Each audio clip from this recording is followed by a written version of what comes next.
Daniel Tosco, bienvenido a Saberes Compartidos, profesor de matemática y astronomía, ¿no? ¿Cómo estás? ¿Qué tal? Bueno, muy bien, muy bien. Matemática y astronomía y también profe de física.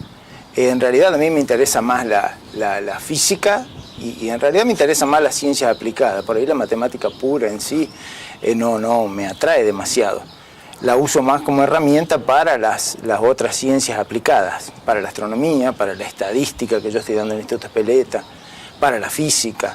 Pero la matemática pura no es muy de mi agrado. Por eso siempre lo aplicado me resulta más atractivo a mí y a los alumnos también, ni hablar. Haciendo un poco de historia, ¿cuántos años ya con la docencia?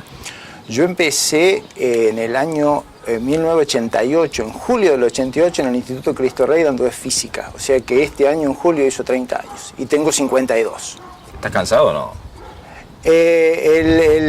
El físico no es mal de antes, sin duda. La mente tampoco. O sea, uno va necesitando por ahí más tiempo de concentración. O sea, hay cosas que tiene que tratarlas con un poco más de calma. Pero no, cansado no. O sea, por ahí hay días que se nota un poco más agotado, pero no, cansado de la docencia, no para nada. Porque en definitiva, digamos, es una rama que uno elige que le gusta, es decir, sí. Si elegís esto es porque te gusta, porque no es muy común, digamos, ver. No, para nada. O sea, hay que aclarar que yo iba a ser médico. En realidad, en el año 83, cuando yo terminé el secundario, que fue justo el año en el cual volvíamos a la democracia, que Alfonsín había ganado las elecciones, yo terminaba quinto año, en aquella época era quinto, y yo tenía ganas de ser médico. Lo que pasa es que para personas de la condición económica como mi familia, mi papá empleado, mi mamá modista, era inaccesible en esa época. No. Y eso que yo he tenido muy buena gente cerca de mí, que tenía hasta la posibilidad de ir y tener un lugar donde parar prácticamente sin costo. Pero ni así, porque en esa época había unas academias en Córdoba que no me acuerdo, se llamaban AES, IES o algo así, que quizá existan todavía, no lo sé, que eran academias privadas que preparaban los ingresos y económicamente era una fortuna. O sea, no había posibilidad. Bueno, lo es todavía ahora, ¿eh? Sí, tal cual, sí. Y bueno, y no había becas de ningún tipo, o sea que empecé a buscar lo que estaba por ahí un poco más cerca y que creía que me gustaba. Por eso digo creía que me gustaba, porque por eso cuando ahora la elección de los alumnos de sexto año, yo tengo 2 sextos de ciencia natural en el IPMI 286, y más una vez les pregunto, ¿y qué van a seguir? Y muchos me dicen, no sé, o creo que, y es entendible, porque con 17, 18 años elegir lo que uno va a hacer supuestamente durante el resto de su vida, es difícil. No es tan sencillo. ¿En qué lugares estudiaste en Córdoba? No, yo estoy en San Francisco. En San Francisco. En San Francisco. Yo estoy en San Francisco en el Instituto Inmaculada Concepción. Mi título es de nivel terciario. Y justo el año que yo entré estaba la posibilidad de hacer física por un lado y matemática y astronomía por el otro. Previamente era un solo título. En cambio, justo el año que yo entré estaba la posibilidad de elegir. Y si uno por ahí quería, podía hacer uno o el otro. Por ejemplo, yo me recibí primero de física y después de matemática y de astronomía. Pero ahora, por ejemplo, ese mismo instituto no sé en realidad cuál sería la figura, el FASTA, que es la Federación de Santo Tomás de Aquino, y sigue con profesorado, pero particularmente no sé si el de matemáticas sigue estando todavía. Me parece que está en el Colegio San Martín, en San Francisco. Es una disciplina esta que te obliga, digamos, con el paso del tiempo, todos los años, constantemente, a mantenerte actualizado, a hacer cursos, algo por el estilo. Sí. O sea, convengamos que todo lo que es ciencia en sí, las actualizaciones que se van dando en ciencia son tan vertiginosas y tan específicas. Como la tecnología, ¿no? Tal cual. O sea, uno no llega, como docente, quizás en otras profesiones igual probablemente, uno no llega a estar actualizado con todo, porque es tanto lo que se descubre, tanto lo que se hace. Sin ir más lejos, en astronomía, por ejemplo, anoche se envió un satélite argentino al espacio. Es un satélite que tiene funciones meteorológicas, va a permitir predecir inundaciones, sequías, zonas de mejores cultivos y demás. Y yo me puse a leer y la mayoría en la mayoría de los medios pasó medio como desapercibido. Y trabajaron acá en Córdoba, porque es cordobés, trabajaron 10 años para poder enviarlo al espacio y dependían de 12 minutos que salgan bien las cosas para que esté hoy circulando increíble, la Tierra a 620 kilómetros de altura. Qué increíble. Es llamativo, y eso es una cuestión de un satélite, ni hablar de todo el tipo de descubrimientos que se dan a nivel astronómico, que hay cada vez más específico, un agujero negro en una galaxia a 5.000 años luz. Y vos decís, ¿qué? Y sin embargo hay personas que están estudiando eso. ¿Se te metió muy adentro el tema de la astronomía? Sí, sobre todo el de las ciencias naturales. O sea, yo si tuviera hoy que decir con qué me identifico más es con el área de las ciencias naturales, o sea, con la astronomía, con la física, la biología. Si bien conozco poco, claro, de la biología y de la química, pero uno ve que está todo así como entrelazado y es maravilloso, o sea, y aparte uno ve que está inserto en un lugar y que forma parte de algo que es tan grande. Un astrónomo muy conocido dijo que la astronomía es la ciencia de la humildad. Y realmente cuando uno se pone a estudiar, realmente se da cuenta que es un pequeño punto en un lugar tan vasto, ¿no? Sí, tal cual. Carl Sagan lo definió al hombre como una especie evolucionada de un mono que se encuentra en un planeta promedio, alrededor de un sol promedio, de una galaxia del montón, pero que tuvo la posibilidad de conocer y entender el universo, y eso lo hace especial. O sea, hace especial por el hecho de conocer, no porque nuestra posición de la Tierra, no. O sea, es tan grande todo, y hay tanto, que uno se siente así, como realmente se siente como diciendo, pucha, qué chiquito que soy. O sea, realmente, ¿no? Sí. ¿Tenés contacto habitual con astrónomos, por ejemplo, digamos, bueno, por esto de tu docencia, digamos, y te actualizás constantemente? ¿Cómo es el tema? Sí, particularmente de la provincia de Córdoba, porque nosotros somos, como diría nuestros superiores, agentes del Estado. O sea, nosotros como empleados del área de educación de la provincia, recibimos un montón de ofertas de capacitación completamente muy variadas. Y dentro de esas ofertas de capacitación, porque hay que tener en cuenta que física y astronomía aparece en el plan de estudio en el 2013. Antes no existía como tal. Cuando aparece en el 2013, yo tomo en el área de ciencias naturales esas dos materias de los dos cursos. Y entonces empiezan a aparecer un montón de cursos relacionados con ello. Y mucho de la mano del Observatorio Astronómico de Córdoba, que trabajan muy bien. O sea, yo decir que trabajan muy bien, un poco, pero trabajan muy bien en el sentido que hay un montón de capacitaciones que son muy agradables. Son la gente, los astrónomos que dictan las capacitaciones son gente que muy preparada, y sobre todo que les interesa mucho la educación, y toman de nosotros los docentes un montón por ahí de estrategias y de comentarios que a ellos les sirven también como para preparar las provechoso realmente, ¿no? Completamente, sí, completamente. Y yo tengo contacto en forma particular con algunos astrónomos ahí del observatorio, hasta tal punto que hace un par de años me invitaron a un congreso de astrofísica estelar. Y yo digo, bueno, me invitaron, voy. Y en realidad había astrónomos de un montón de partes del mundo. Por ejemplo, había uno que venía del Observatorio del Vaticano, por ejemplo. Había otro que venía de San Pablo. Había 3 o 4 que venían del norte de Chile, donde hay un montón de telescopios. Y el resto, la mayoría eran de acá de Argentina. Había uno de Uruguay también. Y hablaban de la parte de estrellas y de la física y de la astrofísica de las estrellas. Y es maravilloso. O sea, ahora, eso se puede, porque ese no era un curso de capacitación para docentes. Yo fui porque me invitaron, era el único docente que había de 50 y pico que eran. Y bueno, y se me acercaron unos cuantos a preguntarme qué hacía. Y qué veían los chicos en el secundario, o sea, están muy interesados en cómo se divulga y cómo se transmite lo que ellos investigan, porque la universidad en sí, a través del observatorio, generan conocimientos. Y los acercan a los conocimientos al común de la gente, se dan muchas charlas. Y la verdad que hay gente muy agradable, muy predispuesta, ¿no? Todos son astrónomos, o sea, todos son licenciados o doctores en astronomía e investigan. Ese es su trabajo en realidad. Hay algunos que después necesitan trabajar como docentes porque por ahí, porque por ahí la investigación, no sé si les permite, por más entusiasmo que uno tenga, si tienen familia y demás, Y sí, la mayoría tiene que tener otra actividad como para poder Lo vivir. hablábamos Sí. en previo, qué curioso de decir, un astrónomo que esté relacionado con la carrera de nutrición, por ejemplo, ¿no? Claro, sí, cursillos de ingreso en distintas universidades, porque como tienen muchos conocimientos de física y también de matemáticas, entonces, por ahí, en cuanto al contenido que conocen, están en condiciones de brindar ese tipo de formación.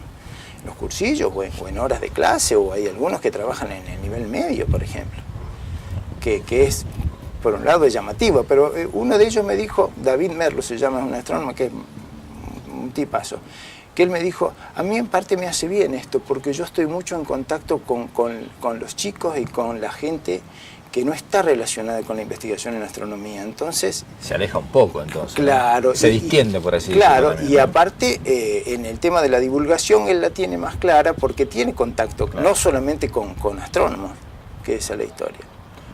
Tengo varias preguntas relacionadas con esta actividad. Sí. Por ejemplo, arrancando, básicamente, ¿en qué diferencias hay entre estas palabras que siempre escuchamos? Por ejemplo, astronomía, astrofísica, la misma astrología, que mucha gente la confunde con la astronomía, ¿no? Sí. A mí, un par de veces que hay gente que por ahí me dice, ¿y vos qué sos? ¿Vos sos astrónomo? No, astrólogo, tampoco. Yo soy profesor de astronomía. Entonces no está un poco claro. Los licenciados en astronomía, o los doctores, si después han hecho un doctorado, en sí se ocupan de la investigación, o sea, su trabajo es el de investigador.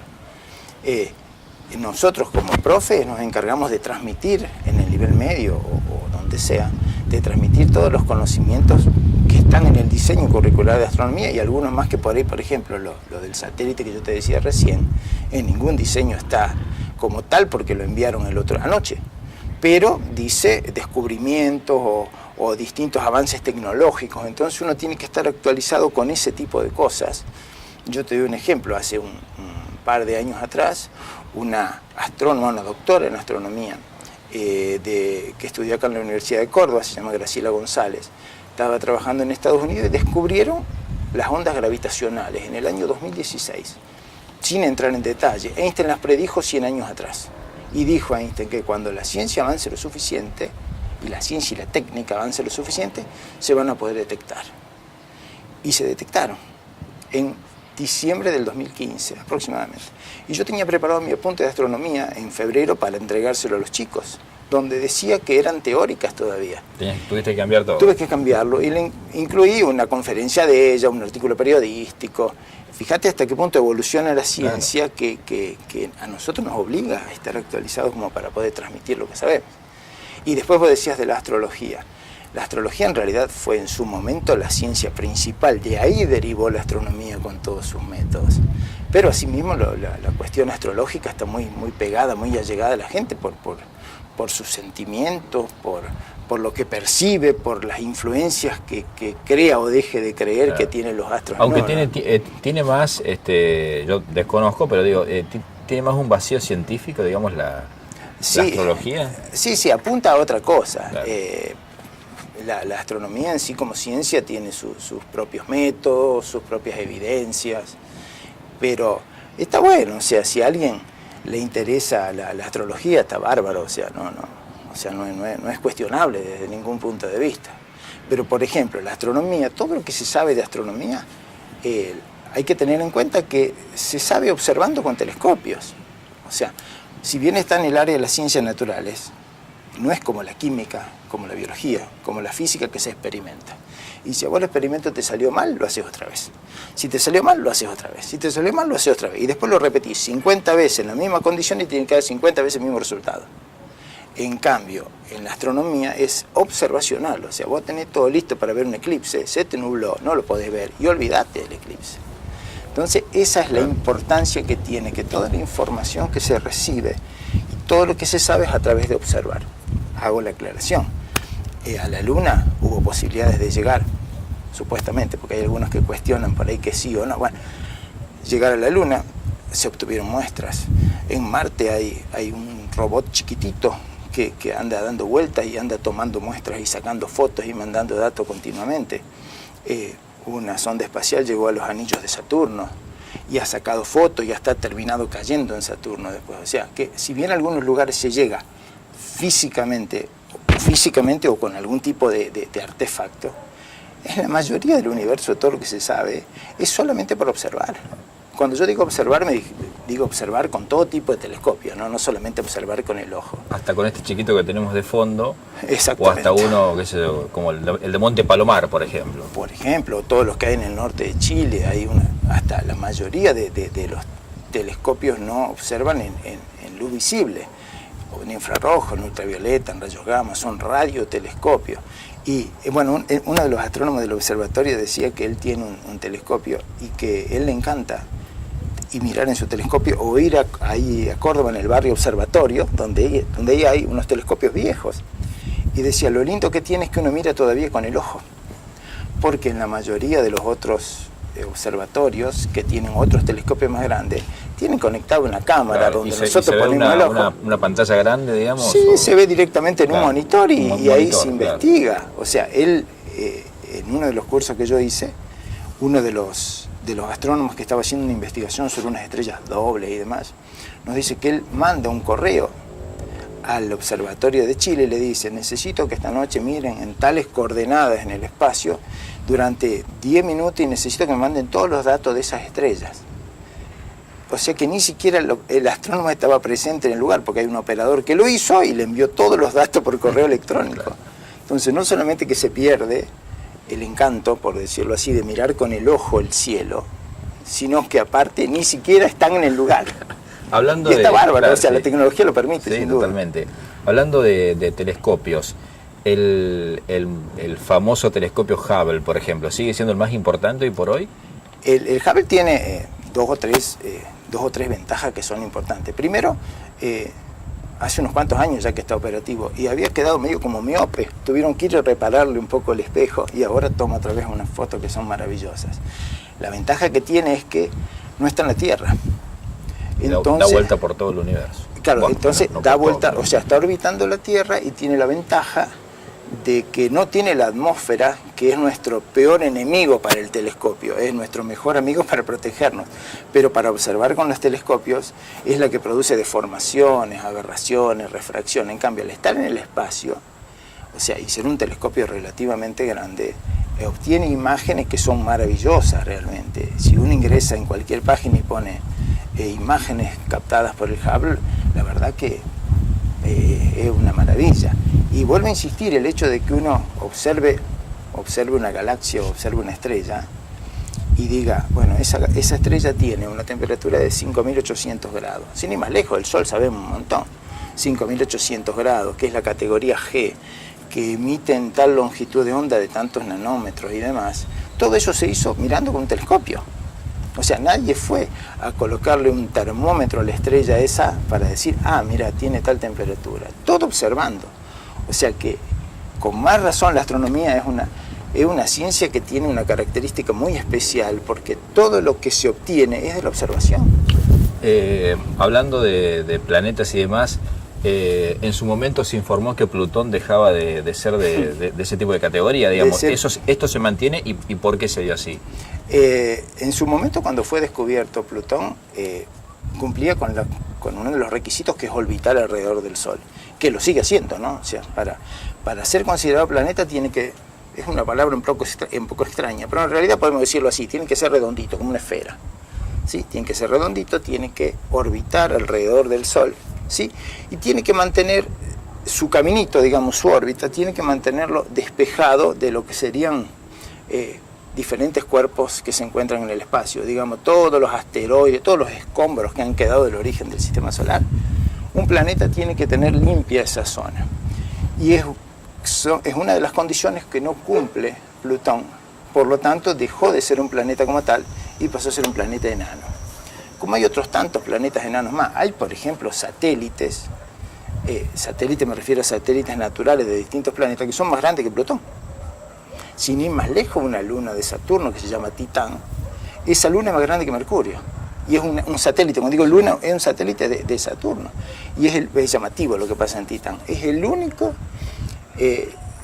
cuerpo celeste, aparte de la Tierra, que tiene un ciclo como el del agua. Tiene ríos, tiene lagos, tiene mares, tiene lluvia. Lo que pasa es que esa lluvia no es de agua, sino que es de metano, que a bajas temperaturas es el mismo efecto que tiene metano, una serie de hidrocarburos. Para la vida es imposible, digamos. Sí, ni hablar. Pero todo esto que yo te cuento se observó con telescopios o con naves que han orbitado, ¿sí? Y han fotografiado, y digamos, ópticamente, o sea, o con algún tipo de aparato que mide otro tipo de radiación, pero nadie ha ido a meterse ahí. Entonces, más meritorio es todavía el hecho de todo lo que se hace en astronomía. ¿Hay planetas que son similares a la Tierra? En nuestro sistema solar, el más parecido en cuanto a tamaño, por ejemplo, es Marte. Ya hay una serie de películas que se van a vivir a Marte. Hay una serie de problemas de atmósfera. Marte se cree prácticamente, es un hecho que podría haber bajo superficie agua líquida, ya que tiene casquetes polares. Pero dentro del sistema solar, lo único más parecido que hay es Marte. Pero en otros sistemas solares se han descubierto unos cuantos, se llaman exoplanetas. Digamos, hay una estrella que puede ser considerada como el Sol y un planeta que orbita alrededor de esa estrella. Hay que tener en cuenta que en la Vía Láctea, por ejemplo, que nosotros vemos a la noche, que cruza el cielo, una noche sin luna, hay más o menos entre 250.000 y 400.000 millones de estrellas. Entonces, sería ser demasiado egocéntrico pensar que en el único lugar donde hay un planeta como el nuestro sería el de nosotros y que haya vida. Bueno, eso es una opinión personal, pero para mí tiene que haber vida en algún otro lado, quizá no como la nuestra. Sí, o con otra química, ¿quién le dice? No sé, pero sería ser muy ego decir somos nosotros los únicos en todo el universo. Bueno, pero dejando de lado eso, vamos a la cuestión técnica, o sea, hay exoplanetas. Entonces, ¿cómo se detecta? Una de las formas. Un exoplaneta, se comienza a observar una estrella y en un determinado momento se ve un cuerpo que pasa delante de la estrella. Entonces dice, bueno, este puede ser un meteorito, puede ser un cometa, pero si se lo sigue observando, por ahí otra vez aparece y otra vez aparece. Entonces se dice que ese es un planeta que está orbitando alrededor de una estrella. ¿Qué pasa? Después viene la otra parte, ver la estrella qué características tiene para que sea un planeta habitable, entre comillas. Esa estrella debe tener más o menos la misma característica del Sol. ¿Por qué? Porque si es más grande e irradia más energía, nos estaríamos cocinando.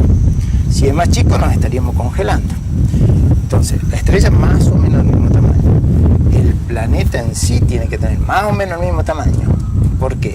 Porque si no es más o menos del mismo tamaño, la atracción gravitatoria por ahí nos aplastaría.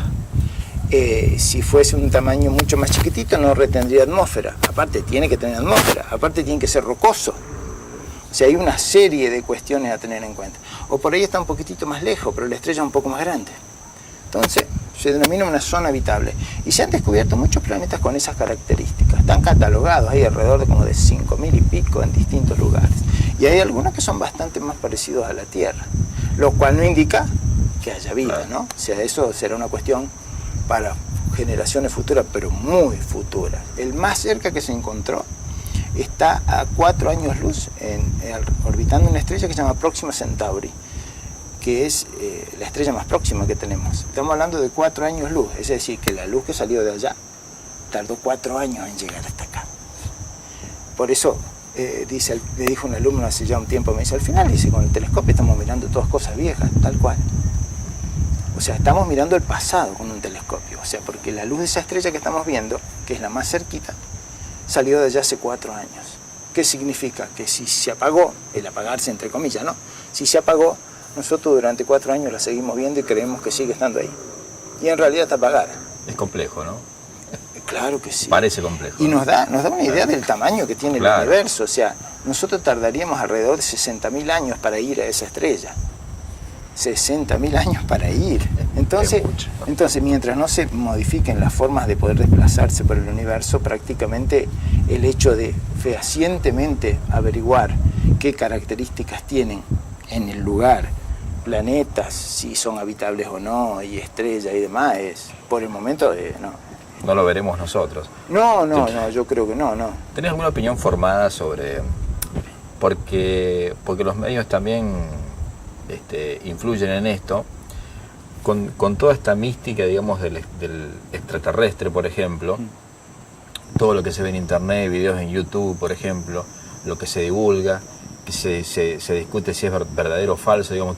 ¿Qué opinión tenés? Vos decías que tenías una opinión personal en el tema de vida en otros planetas, digamos. ¿Cómo lo evaluás eso? Yo creo que sí, que vida en otro planeta tiene que haber, por una cuestión de lógica, viendo tantas estrellas, y mira, por ejemplo, si uno estira la mano y toma un granito de arena, ¿no?, entre la punta de los dedos, y estira la mano más o menos a 1 metro del ojo, ese campo visual que yo estoy tapando tiene más o menos 10.000 galaxias, como la Vía Láctea.